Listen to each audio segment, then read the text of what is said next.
Hello all, Alison here. Welcome back to Words and Pictures for the last, for now, in the Simple Summer Stencil series.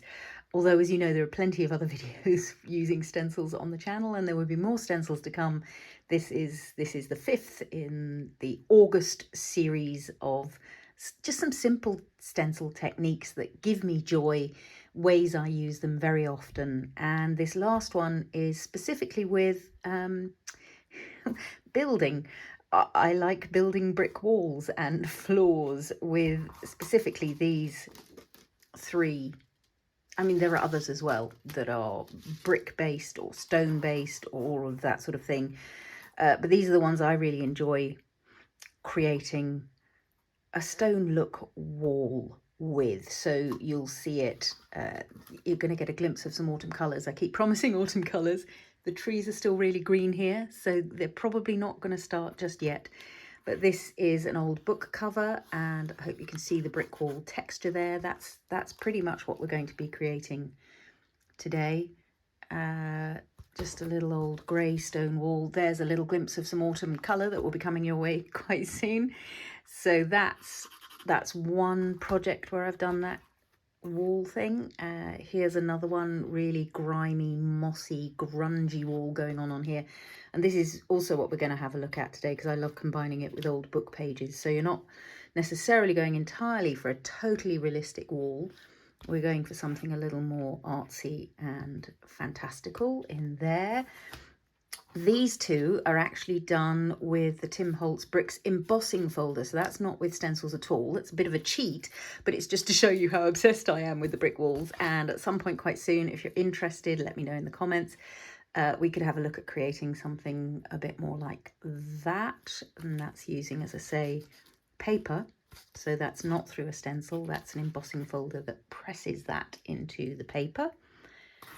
And then I thought I would show you this, which is a book nook that I made.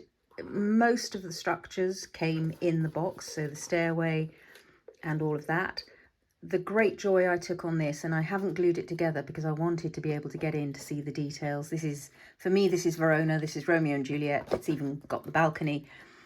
But again, on this wall, you can see I've used texture paste through a stencil, I've used Crackle, and I've used the old book page look. This is done with grit paste and brick texture on the stairs here, more grit paste and various kinds of texture paste through stencils on that back wall. And of course the floor is the stencil that we've just been looking at on the floor to create some stone tiles in there. So yeah, I was pretty pleased with that. I'll put the link to the, what are they called? Crafty Cats nooks. I'll put that link in. But yeah, those sort of stony effects are ones I take great joy in creating. So that's what we're going to have a little look at today. We won't go into masses of detail because it's all about playing and working out the combinations that you enjoy, but I'll show you how I've achieved some of these looks. And then you can carry on playing yourself. So I'm going to clear the decks, as always, and grab some of the supplies I need, and I'll be back in a sec. I'm back with a few manila tags to play on. I've already mounted these onto some waste cardboard so that they've got a bit more heft to them, which is something I really quite like. There are many textured pastes that you can use for this, from straight texture paste, which you can absolutely use and just create extra texture yourself, whether that's the Ranger one or I've got some PaperArtsy Grunge paste here. There are plenty of grit pastes, so these come with a kind of sandy texture in them. That's the translucent distress one. There is of course also Crypt, which is sort of a spooky special. Decoart Media do a texture sand paste, which is excellent. So I've also got out just the plain texture pastes and some Crackle, because I'm thinking I might want some of that as well. So this is the point at which you kind of go, okay, I've got these techniques, I can start to mix and match and do things that are really going to make me happy. But as I mentioned, I also want some book text involved in this. So I've just got some torn out book pages that I'm going to apply pretty randomly. and pretty comprehensively. Yeah, easy as that. Over it goes. This is a little bit of distress collage paste, but any acrylic glue will do for this. Down like that. And because I'm going to be putting some painty layers over this, it really doesn't matter where the glue goes. It's going to get covered up. Let's have one that goes somewhere along the other side, maybe of this tag. So I say randomly, but as you'll know if you've watched any of these videos, there tends to be some method in my randomness. So that one's over to the right hand side, so this one's going to be over to the left hand side. Don't need all that glue. It's very thin book paper this, so it doesn't need much, and I can trim off excess around the edges afterwards. That goes on. I'm just sealing that in, just in some ways to help the paint go on better later, because old book pages tend to be very absorbent, so they might soak up quite a lot of your paint. Let's rip this one on a diagonal so that we can kind of go upper corner of this tag. Yeah, that'll do. Excuse me. And we know it's going to be the lower corner of this tag, so I'll just pop that glue on while it's on the brush. That goes across there. Oops. No, I do want you to stay at the top, please, if you wouldn't mind. That's because there's just a bit too much glue on the surface. It won't walk about. And then let's have this one here. So you can see this really doesn't need to take a lot of time or a lot of thinking effort. These are not the stages that want your attention. This is just about getting something started so that we can get ourselves onto the next steps. Yeah, all good. I'm going to dry those with the heat tool. No harm in the heat tool at this stage. And I'll be back to do some more. These are cut and trimmed and dried, so I want to make sure my work surface is properly prepped and ready to receive other products. So one option for that is some gesso, which is your basic preparation for any surface, traditionally for an artist's canvas, but it's also really useful in mixed media terms because it just gives any surface a bit of grip, a bit of ability to hold whatever is going down on top of it. Look, my cheap brush just completely came apart in my hands. Was that on camera? A bit of watery gesso will not cover up all that book text, so that's one option that can go down. So I just dipped that in the water jar off camera. So that gives me one quick little undercoat that's going to prep the surface. But since we're heading for brick walls, another way to go is just to use a little bit of paint straight away. You can undercoat all of these with gesso, or you can go straight for a painty layer. But again, I don't want to lose this book text. So what I want to do is make sure I've got either a translucent paint, or if I've got an opaque paint, this is PaperArtsy Koala. Again, check the description below the video for all product details. So that's straight away, that's Koala PaperArtsy Fresco paint, starting me off with a sort of stony look. And as you can see, because of the water in it, it's not covering up my book text. And in fact, I like that shade quite a lot. If you want to go for red brick walls, you can, of course. We might even go so far as to make one of the ones we're going to do today into a red brick wall. That just involves some different colour mediums. So if you're not a fan of grey stone walls, you pick your colour of stone wall. Red brick, the golden brick of the Cotswolds in the UK. Nice old stony grey church walls, whatever it might be. We're going to explore putting some rust and some grunge on some of them as well, and some moss, why not? So any old mossy, rusty, grungy wall. I put out way more paint than I needed.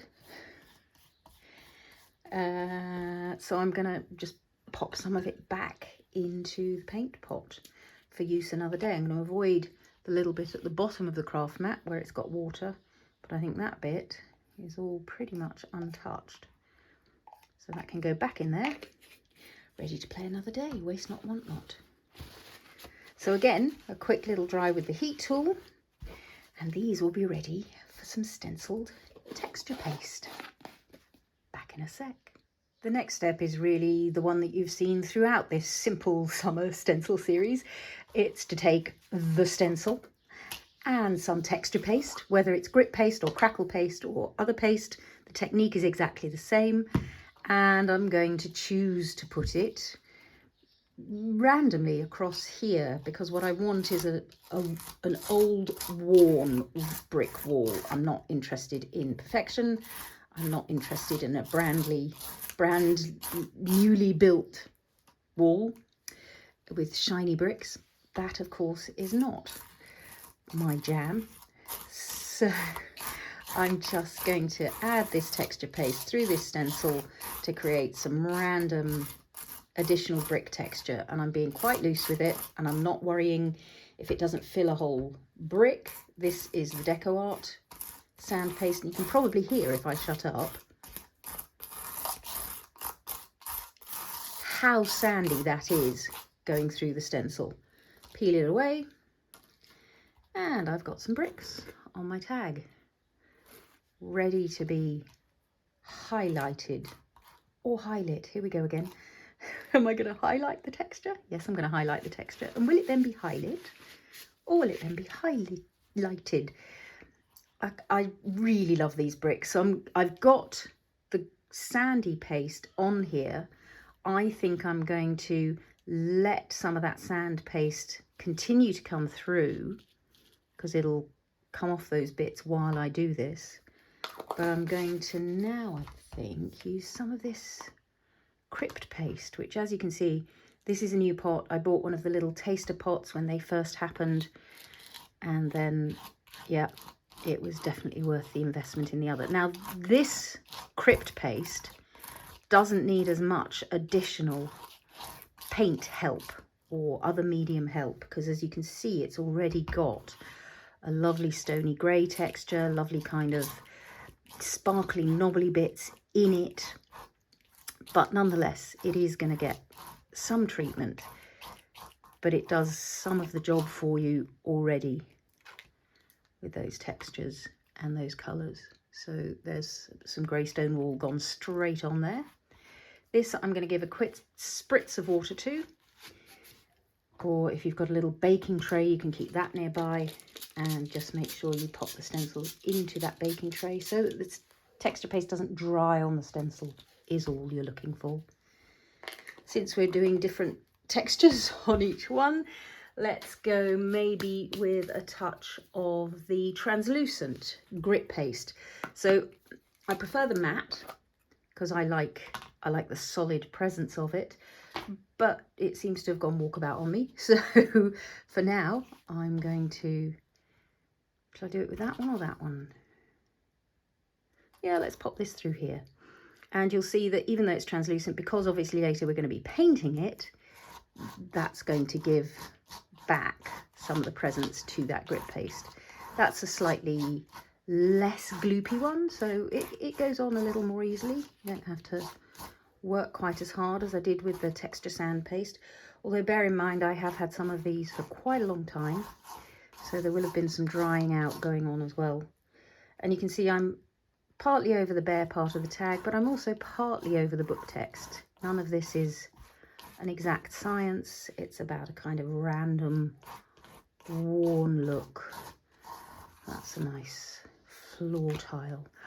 I do love that one. There's just something about that particular pattern that makes me quite excited. Not quite sure why that should be. Another little spritz with water to keep, oh look. Well done, paint. Thanks for falling on that. It's all good, because that's just given me some extra texture there, which is what I'm about to demonstrate with some straight texture paste, as it were. It won't be straight, it'll be textured through this one. So on this, I'm going to use, what'll it be? Let's go straight opaque matte texture paste. And this is something I did sort of half demonstrate at various points in some of the other videos, which is I'll get this down onto here, and then what I'm going to do, let's have some bricks up there, bricks going up there, bricks down there. And once I've got it kind of flat, you want to be able to see the stencil again through that paste. If you can't, you've got a bit too much paste on there, so scrape some off. But then while I've still got the stencil on there, I'm going to take the flat of the palette knife, just bounce it up and down a little bit. And what that's doing is giving me, instead of that scraped flat texture, that's just giving the surface of the texture paste more texture. So as I peel that away, those bricks are no longer completely flat and perfect. They've got some texture built into them. So if you haven't got grit paste, panic not. You can create texture on your brickwork in other ways. So I was going to put some Crackle on, wasn't I? If I don't put Crackle on, I could dry all these with heat paste and carry straight on. But I do like a bit of Crackle. So I think what I will do is scuff some of these up a little bit. See, I sort of want to scuff the surface of this up a little bit, even though this was already grit paste. It's not quite giving me enough texture. And I think the same might be true of this. So while it's still, that texture paste hasn't dried, I'm just getting myself extra texture, extra lift. And then I'm going to take a bit of Crackle and I'm just going to kind of randomly add it. So this is no longer stenciled technique, this is just technique. But it's combining products we've been exploring through the stencils throughout this series and just saying, well, what if I just let a bit of Crackle into the same game? What if I were to bring back this and actually create a couple of crackled bricks? I think that's where it was. I'm looking to overlay it in the same place. And that's some Crackle going in there. So that'll give me some crackled bricks. But the Crackle is also just going on as a little sort of edgy accent. And now that I've got Crackle, we know from the previous videos that Crackle is the one that can't be heat dried because you won't get any crackle effect. It has to be left to its own devices to do all its crackling. So that's what I'm going to do. I'm going to let these tags air dry and then we'll come back and have a look at how we create our stony looks with all sorts of other products. So yes, there will be some PaperArtsy Fresco paints. There are going to be some range of distress crayons. There are going to be some sprays and inks, almost certainly. But we'll be back to have a look at all that once these are good and dry. See you shortly. And we're ready to play. I just want to make it clear that from this point forward, I don't have a set recipe. There is no particular set of ingredients or order of doing things. I've never done it the same twice. I play, I look, I see what kind of thing I would like from what I've got in front of me, and then I pick an ingredient to go a bit further with. But I tend to gather a few things that I feel are going to be useful to me. So I've got a bunch of Fresco paints by PaperArtsy, the chalk acrylics. I've got some distress spray stains. I've got some oxide sprays. I've got a few ink pads. I've got distress crayons, which you already know from these stencil series videos are really great for bringing out the texture of a thing.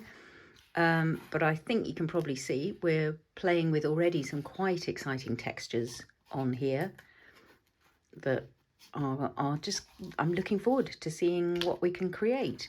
This one, if anything, sort of looks the smoothest at the moment because those holes in that stencil are the finest. But we'll see what we get. And as I say, there's no right recipe for this, so grab whatever supplies you've got. There's no need to go shopping from what's in the description below the video. Pick out some things that you think might be helpful.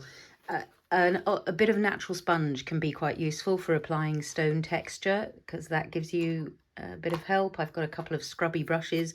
It's quite helpful to have a fairly stiff bristled brush because that's going to help us with maybe some dry brushing technique later on. But the first thing is really just to start. And the thing with walls is sometimes the mortar in between the bricks is the palest part, and sometimes the mortar in between the bricks is the darkest part. So anything goes. You can see we're already got some quite exciting colour going on with the Crypt paste. That gives us already sort of quite a nice shady thing going on. I'm kind of minded to start with just a bit of Distress Spray stain over these cobbles, just to give us some nice darks going down into the gaps, so that will, yeah, make these beautiful floor tiles pop. That's a spritz of water going over the top.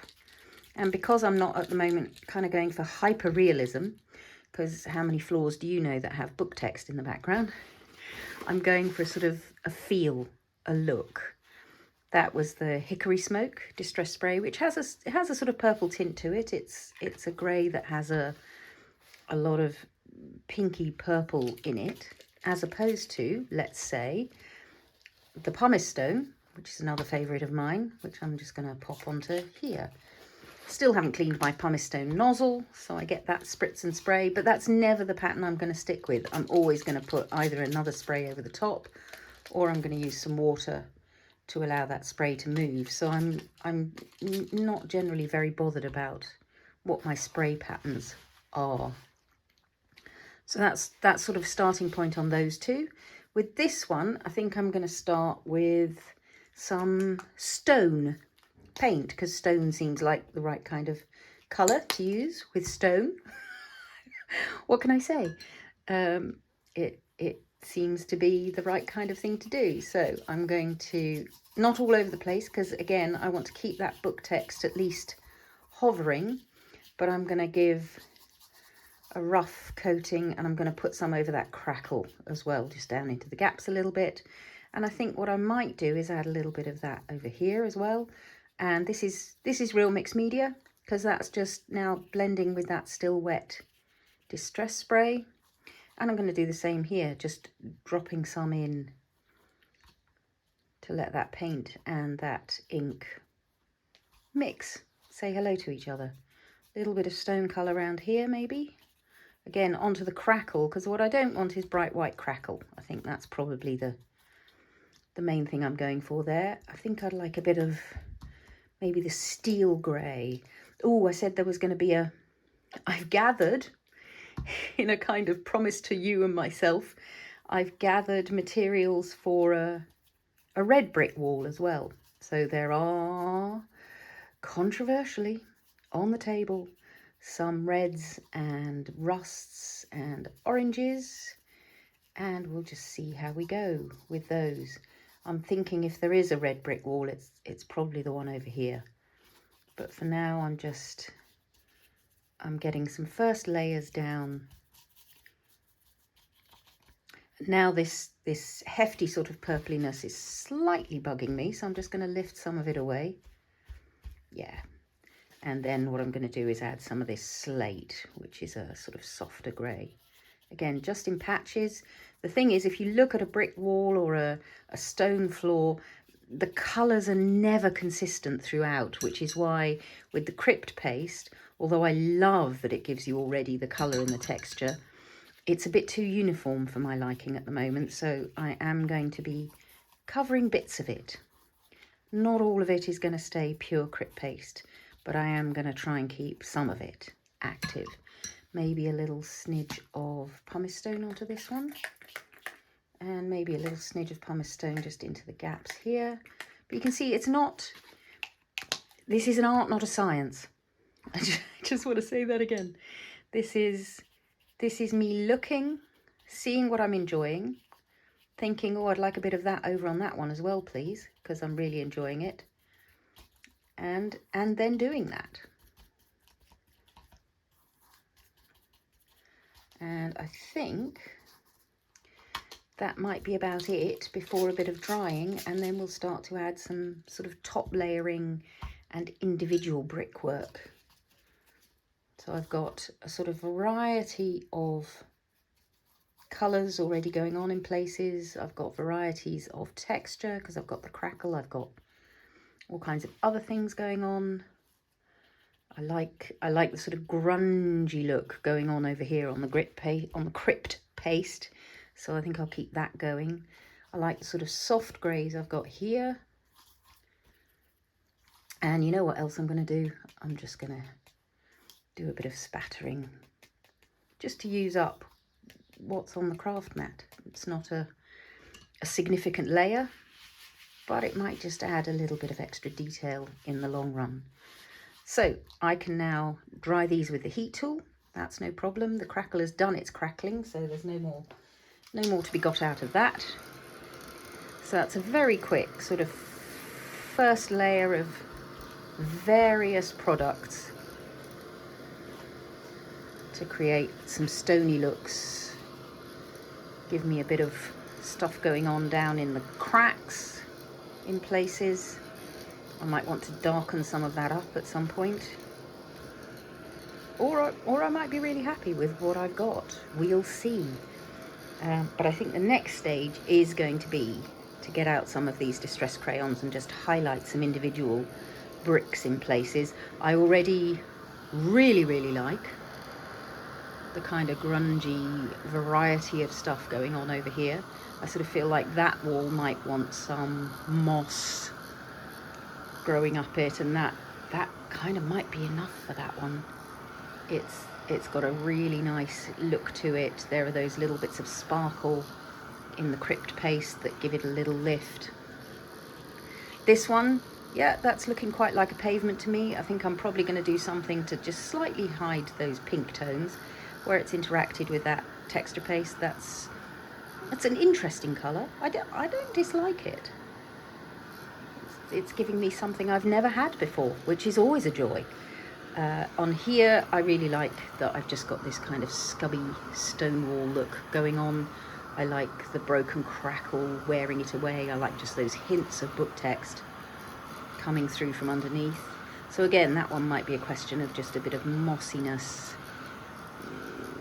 a little bit of lichen in places. And this is the one, as I say, where I think I might take the chance on giving me a bit more of a red brick, yellow brick, orange brick, rusty brick look.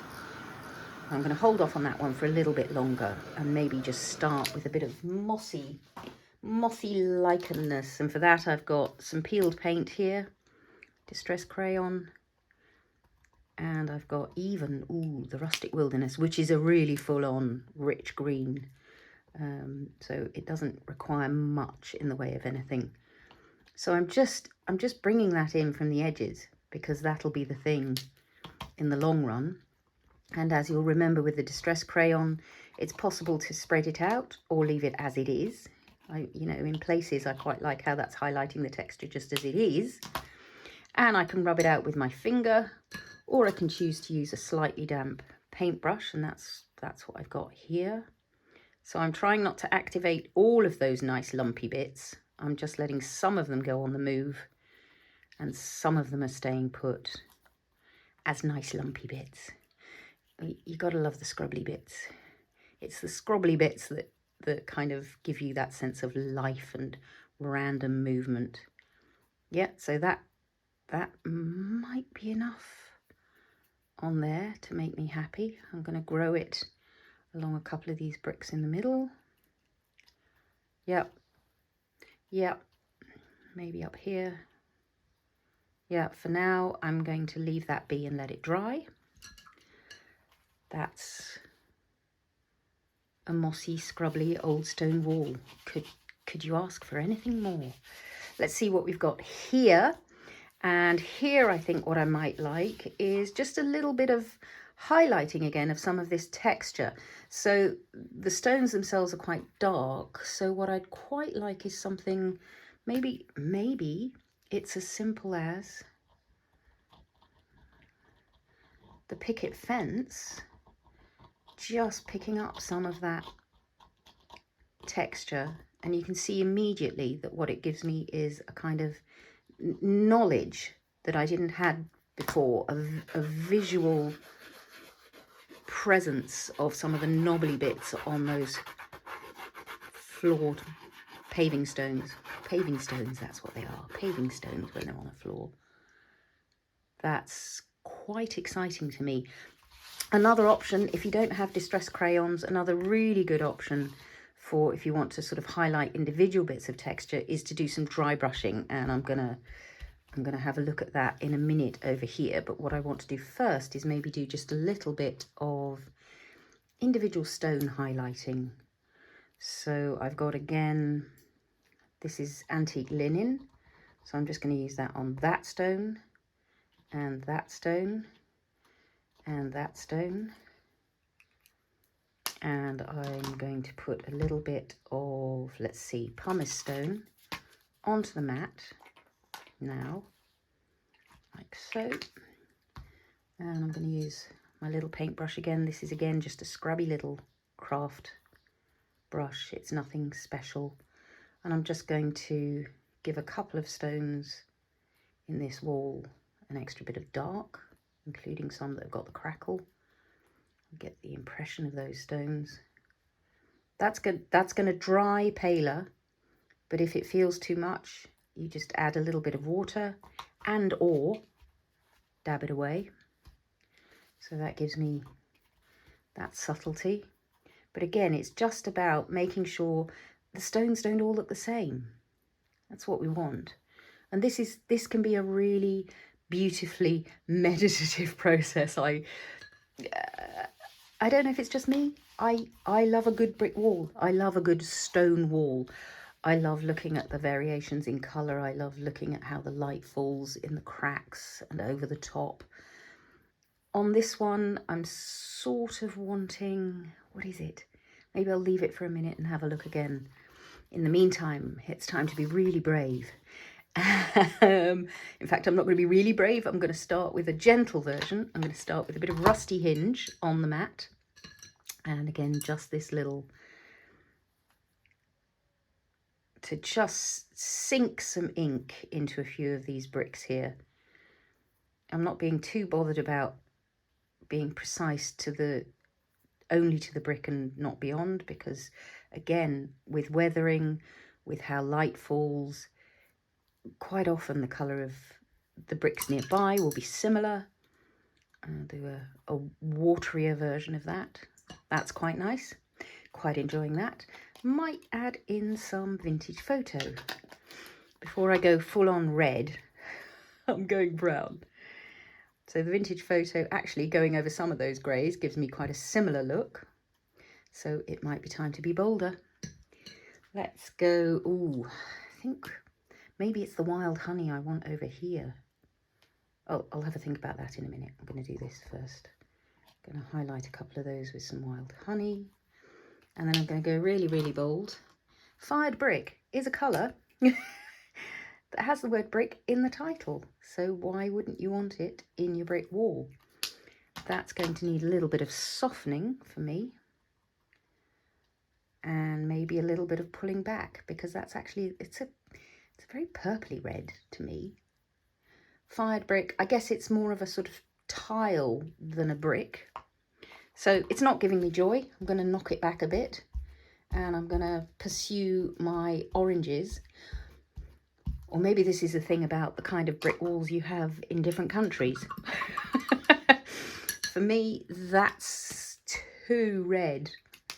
And what I want is a bit more orangey red over those bricks where I've done that. Ah, that's much more the kind of colour I'd be after. And so that I'm going to allow to go in quite a few places, because that's quite a good general brick wall colour. Quite enjoying that. And you can see again, there are darker bricks, there are lighter bricks, there are bricks full of colour. That's activating that fired brick again under there. Shall we be a little bit bold with some crackling campfire? It's all exploration.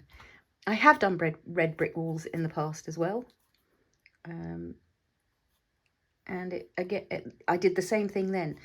Some of you will be thinking, well, why on earth didn't you write down the recipe once you knew what worked and what you enjoyed? Well, because for me, I don't want to repeat the same thing again.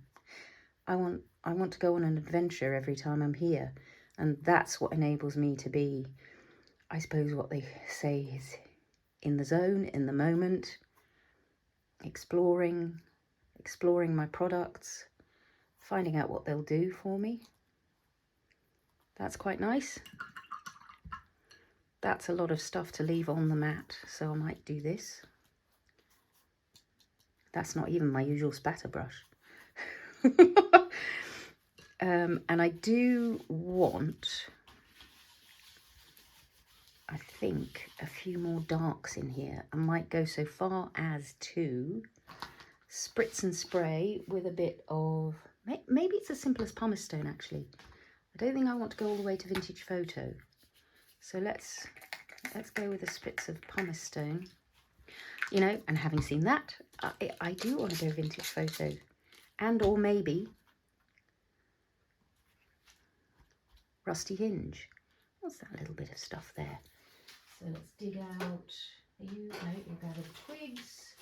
Apologies while I find my vintage photo and my rusty hinge. Just so that I've got a little bit more randomness going on this wall. Oh, what a great colour that is. What a great colour that is. And can you see how that's just sort of given a shot of life to this wall? I think I might dry that exactly as it is. I've got a little bit coming over onto here. I kind of don't mind. I'm going to pick it up from in between just so I can get some mortar back.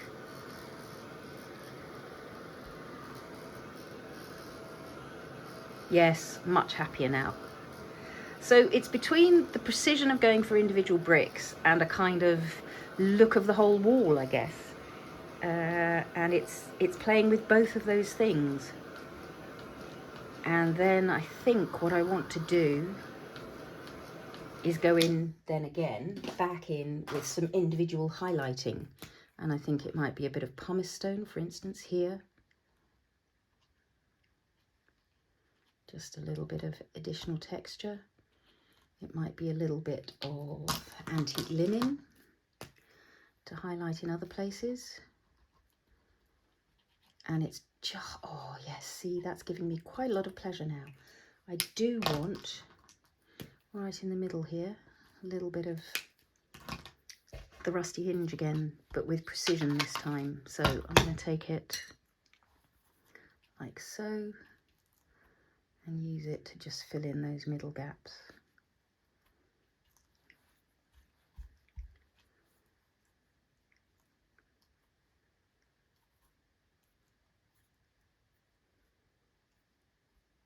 Now my brain's gone into real concentration mode because I'm looking to see where I want to put additional colour or I want less colour. And what I really want is some spatter. I'm going to let that dry. I want this back. That was such a good shot of colour. Ooh, see, now I like it on the crackle there as well. That's really tasty. Going to let that dry. Come back, see what I want to do with it. Gonna have another little look at this one. Another little look at this one. Yeah, I want some pale highlighting on some of these bricks just to bring out some of that texture. It's the light catching thing is where I very often find myself coming back to the white, because I just want to catch the edges of that texture with something that's going to draw the eye. And it is like having a shaft of sunlight suddenly hit and you get that little gleam in the brick. Gonna go in again here. Quite enjoying that one actually, the floor. Maybe I want to make some of these just a little darker. So again, I'm going in, this is the Hickory Smoke crayon. Just pick out some individual moments on this floor. And those I don't think I'm going to rub in. Those I think I'm going to let be as dark as they are, creating that kind of shadowing and shading.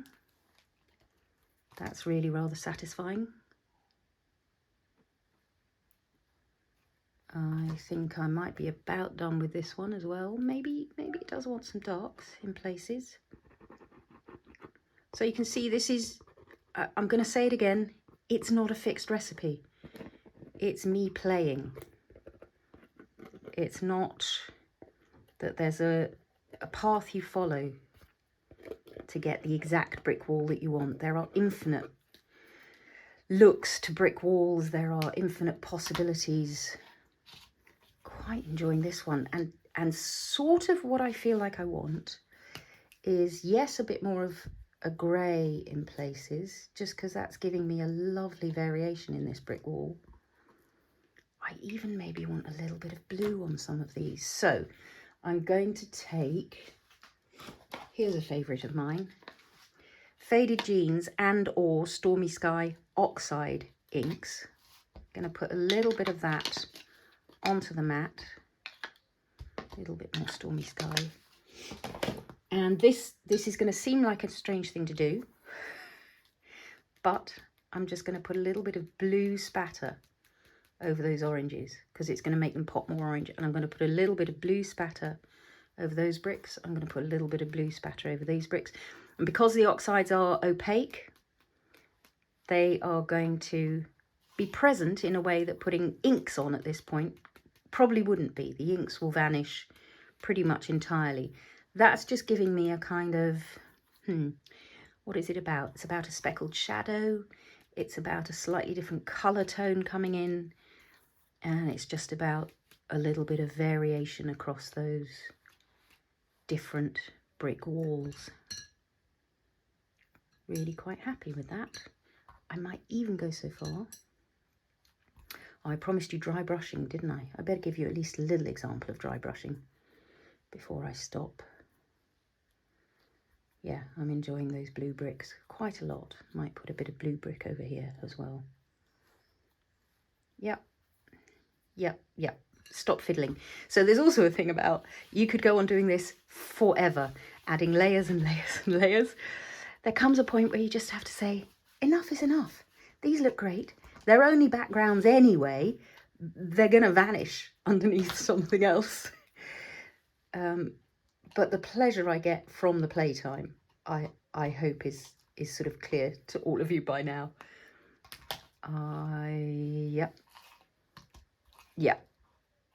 So in terms of dry brushing, just as an example for you, if you haven't got something like the distress crayons, but you have got paints, there is a way of getting your paints to do a really nice job of highlighting texture. And this is a technique I first learned from the amazing Andy Skinner, but it's a standard practice, really, in terms of a way to use paints in order to highlight even minimal texture. So what you want is, and I'm going to do this with white so that it'll show up best. This is where you want, hello, any white? All right, there is in this one. Or maybe I could do it with I'll do it with Cloud 9 instead, which is a slightly soft clay white. Clay is hard to say. There we go. So this is where you want a stiff bristled brush. I don't know if you can hear those. I get some paint on the brush, and then I really try and get rid of most of that paint. I work it into the bristles, get rid of most of it, and then which one is it going to work on quite well? You go at a 45-degree angle across your texture, and it's just picking up the highlights and some of those edges. I'll go on this one and see if I can. There we go. It's just a way to pick up little bits of highlight and texture that might otherwise not get a look in. This is still wet, so that's no good. You really, really, really need your surface dry for this because, as I say, it's dry brushing. There it is. That was a good example right in the middle there on this one that has had longer to dry. It's just picking up again the tips of that texture. So I'm holding the brush at an angle and brushing in many directions across the tag. We'll do some dry brushing in more detail at some point in the future. I'm wanting to pick up more texture over here. So having said, choose a moment to stop. I haven't found it yet.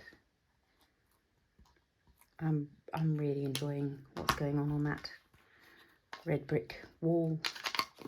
And I want to put some more of the rusty hinge on in this middle bit again, and at the edges here. Yeah, there we go.